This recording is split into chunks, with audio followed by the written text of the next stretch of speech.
Momento do Discipulado.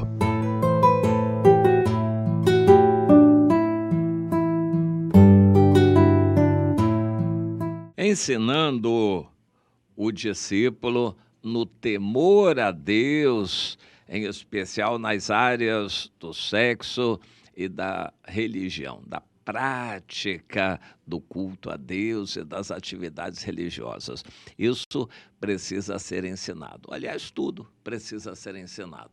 Quando Deus nos dá filhos, eu acho que um dos grandes desafios de um pai, de uma mãe, pegar uma folha de papel branquinha, que é um filho, e escrever nele ali um caráter maravilhoso, escrever nessa folha em branco, que é a vida de uma criança, uma obra de Deus, orar por isso, transmitir, cantar, ensinar cânticos, ensinar a Bíblia para os filhos. Isso é um privilégio dos pais, mas, infelizmente, a maioria dos pais não faz isso. Eles dão desculpa de que estão muito ocupados, entregam os filhos para babá criar, para vovó, para titia, largam um filho com alguém e vão trabalhar, vão estudar, vão ver televisão e entregam os filhos para a escola, achando que a escola educa.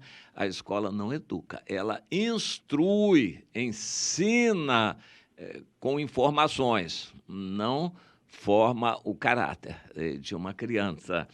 Isso é em casa, educação é em casa, mas os pais estão omissos. E eu acho muito forte essa experiência de pais cristãos que têm filhos que se embrenham pelos caminhos das drogas, do crime, da prostituição, do vício, do erro, porque os pais foram omissos e quando os filhos eram pequenos, eles preferiram cuidar de si mesmos. Nós temos alertado as famílias cristãs que os primeiros 5 anos de vida são fundamentais.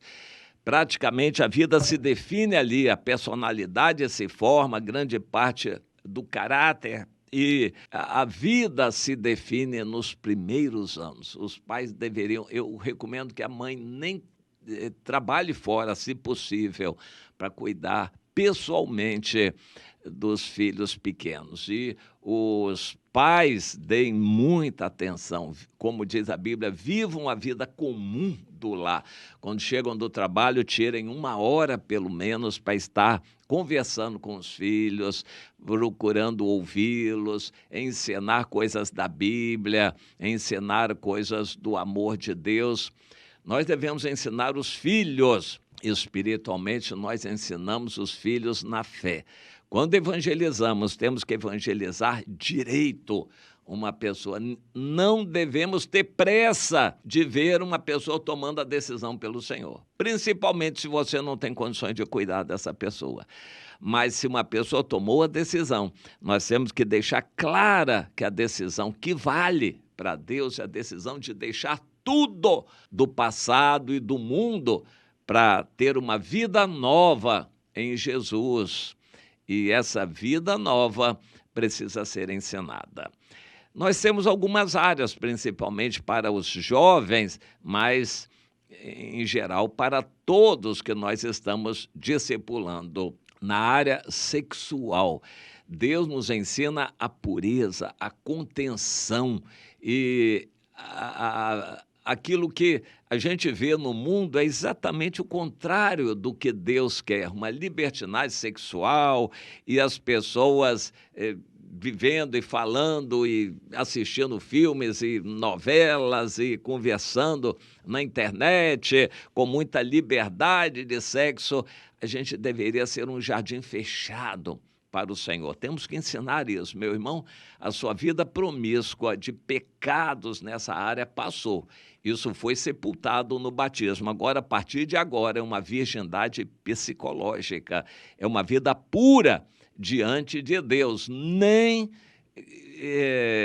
tolerância nenhuma para com a brincadeira, a brincadeira com o sexo, a imoralidade. Agora é vida pura. De certa forma, o meio evangélico está criticando muito as igrejas que são rigorosas nos padrões de vestimenta, principalmente para mulheres.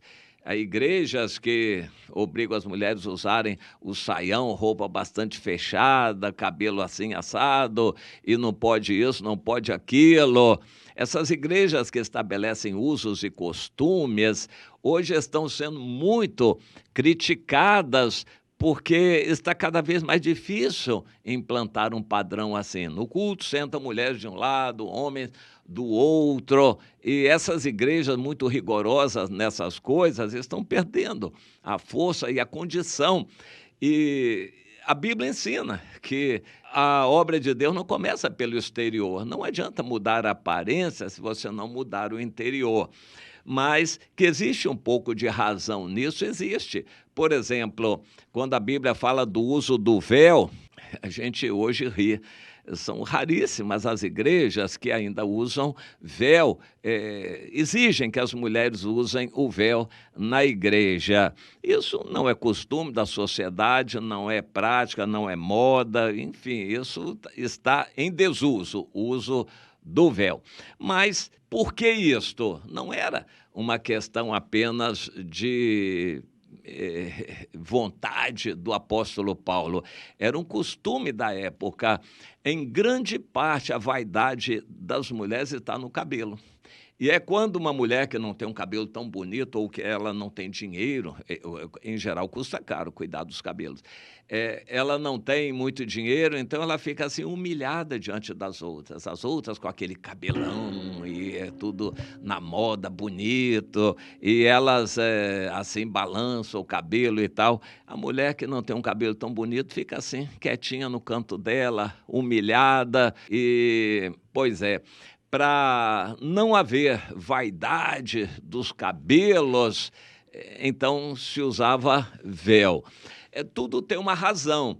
A gente não pratica isso no nosso meio, não recomenda que as mulheres usem véu, mas a gente recomenda a simplicidade, não ficar exagerando, não ficar apelando para a moda, para a aparência, para tratamentos caríssimos, porque isso, de certa forma, desperta uma separação com as outras irmãs que não têm condição financeira de ficar cuidando maravilhosamente dos seus cabelos. Então, isso é uma área de pecados, uma fonte de pecados, e por causa disso, a recomendação de véu na cabeça como que iguala as mulheres, pelo menos na reunião. A gente precisa entender o propósito disso. Nós temos que ensinar que a nossa vida tem que ser pura.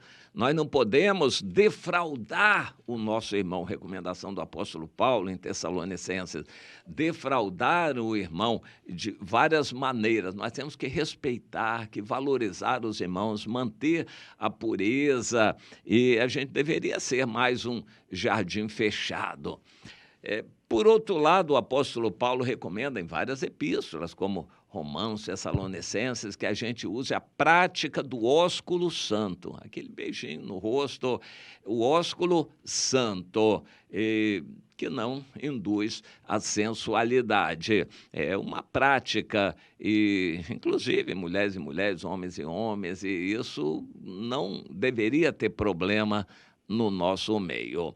Mas a gente precisa preservar a pureza, a santidade e ensinar às jovens, agora às crianças, a importância da castidade, nada de sexo antes do casamento, vida pura.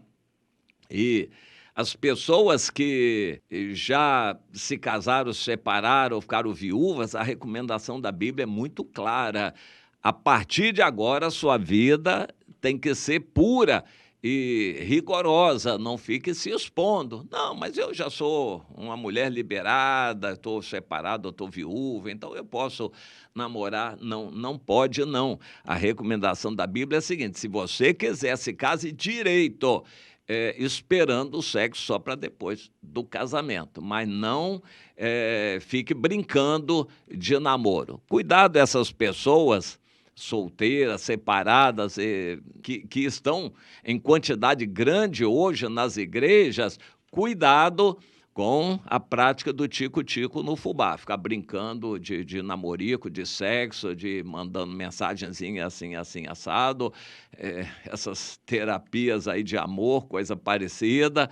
Cuidado com essas coisas que podem levar ao pecado. A vida tem que ser pura, santa, e a gente deve ensinar aos nossos irmãos a pureza nesta área. A outra área em que temos que ensinar pureza é no temor a Deus nos cultos. O culto é sério, é para se chegar de preferência antes da hora, não na hora, nem depois da hora.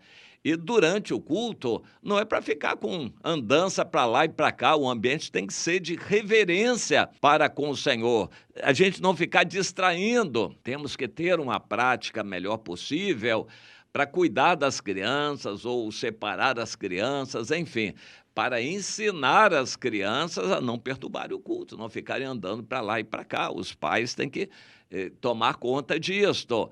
Nessa área de reverência, as pessoas precisam entender, o culto é para ser dado a Deus e a gente não tem o direito de distrair os outros irmãos. E a gente tem que se portar ali com reverência na presença de Deus. Existem muitos detalhes no culto que a gente precisa acatar, entender e, de certa forma, respeitar para não atrapalhar a atenção e a concentração dos outros irmãos. A gente já lida com dificuldades que é a comunicação oral, as palavras voam, mas nós precisamos, pelo menos com as palavras nos cultos, que haja atenção para as pessoas receberem o que tem que ser recebido. Então, precisamos valorizar os detalhes do culto, a gente se preparar, até a vestimenta para o culto tem que ser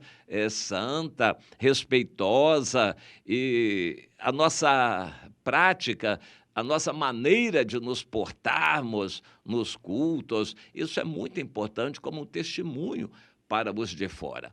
Uma pessoa vem, por exemplo, e nos visita e vê todo mundo conversando, distraído, brincando no culto. O que essa pessoa vai pensar? O culto não é importante para eles. E algum visitante, alguém de fora que venha nos ver, ou mesmo o culto transmitido, e a imagem transmitida, pessoas que estarão longe vão ver os irmãos conversando, brincando, distraídos, andando para lá e para cá, não vão ter uma boa impressão, com toda certeza.